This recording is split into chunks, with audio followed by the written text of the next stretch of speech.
So they're going to go back to the drawing boards, I guess. Greenland is a vast, almost entirely uninhabited and undeveloped territory, sitting undefended in a key strategic location between the United States, Russia, and China. That's exactly where it is, right smack in the middle. Wasn't important nearly when we gave it back. You know, when we gave it back, it wasn't the same as it is now. It's not important for any other reason, you know, everyone talks about the minerals. There's so many places. There's no rare earth. No such thing as rare earth. There's rare processing, but there's so much rare earth. And this, to get to this rare earth, you got to go through hundreds of feet of ice. That's not the reason we need it. We need it for strategic national security and international security. This enormous unsecured island is actually part of North America, on the northern frontier of the Western Hemisphere. That's our territory. It is therefore a core national security interest of the United States of America. And in fact, it's been our policy for hundreds of years to prevent outside threats from entering our hemisphere, and we've done it very successfully. We've never been stronger than we are now. That's why American presidents have sought to purchase Greenland for nearly 2 centuries. You know, for 2 centuries they've been trying to do it. They should have kept it after World War II, but they had a different president. That's all right. People think differently. Much more necessary now than it was at that time, however. In 2019, Denmark said that they would spend over $200 million to strengthen Greenland's defenses. But as you know, they spent less than 1% of that amount. 1%. There's no sign of Denmark there. And I say that with great respect for Denmark, whose people I love, whose leaders are very good. It's the United States alone that can protect this giant mass of land, this giant piece of ice, develop it and improve it and make it so that it's good for Europe and safe for Europe and good for us.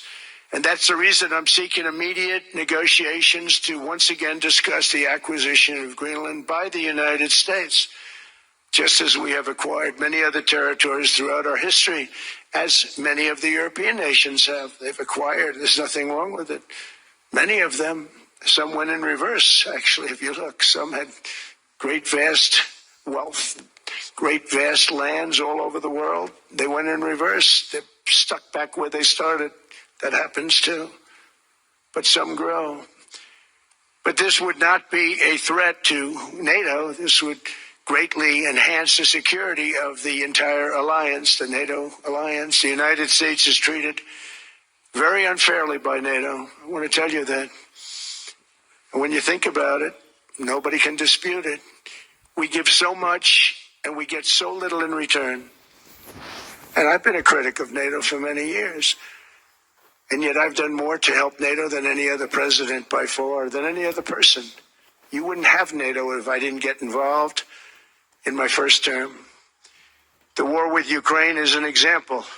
We are thousands of miles away, separated by a giant ocean. It's a war that should have never started, and it wouldn't have started if the 2020 U.S. presidential election weren't rigged. It was a rigged election. Everybody now knows that. They found out. People will soon be prosecuted for what they did. It's probably breaking news, but it should be. It was a rigged election. You can't have rigged elections. You need strong borders, strong elections, and ideally a good press. I always say it. Strong borders, strong elections, free, fair elections, and a fair media. The media is terrible. It's very crooked. It's very biased, terrible. But someday it'll straighten out because it's losing all credibility. Think of it. When I went in a landslide, a giant landslide, won all 7 swing states, won the popular vote, won everything, and they only get negative press. That means that it has no credibility. And if they're going to get credibility, they're going to have to be fair. So you need a fair press. But you also need those other elements. And I inherited a terrible, terrible situation. If you look, the border was open. The inflation was raging. Everything was bad with the United States when I came into office. But I also inherited a mess with Ukraine and Russia, something that would have never happened. And I know Putin very well. He and I would discuss Ukraine. It was the apple of his eye, but he wasn't going to do anything. I said, Vladimir, you're not doing it. He would never have done it. It was terrible what happened. I could see it happening, too. After I left, I could see it happening. Biden had given Ukraine and NATO $350 billion, a staggering sum, $350 billion.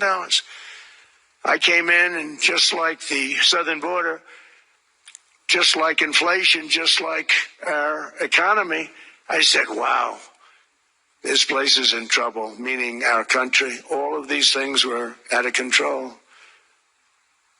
But the border was out of control. We fixed it with the strongest border anywhere in the world. And I've now been working on this war for 1 year, during which time I settled 8 other wars. India, Pakistan, I settled other wars that were Vladimir Putin called me, Armenia, Azerbaijan. He said, I can't believe you settled that one. They were going on for 35 years. I settled it in 1 day.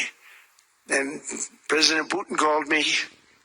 He said, you know, I can't believe I've worked on that war for 10 years trying to settle it. I couldn't do it. I said, do me a favor, focus on settling your war. Don't worry about that one.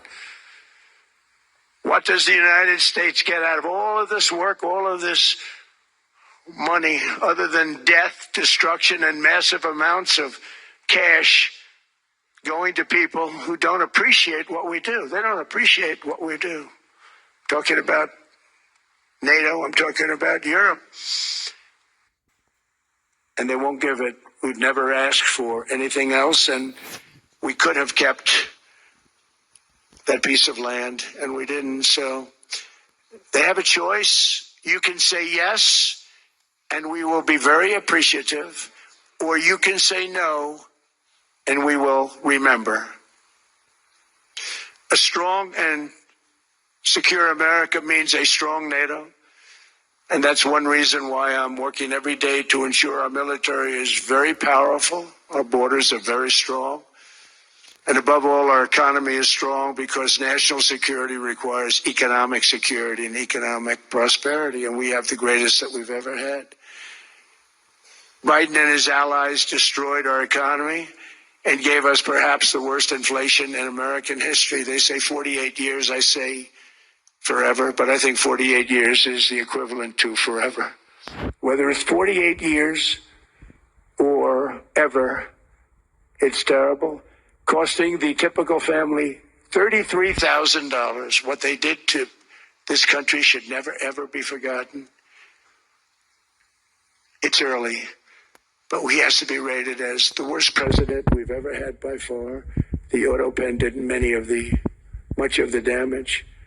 The auto pen, he was the auto pen president, because I don't believe a sane president would have ever signed the kind of things that he signed. But now grocery prices, energy prices, airfares, mortgage rates, rent, and car payments are all coming down, and they're coming down fast. We inherited a mess, but we've done a hell of a job in 12 months. Under my most favored nation policy for drug prices, the cost of prescription drugs is coming down by up to 90%, depending on the way you calculate. You could also say 5, 6, 7, 800%.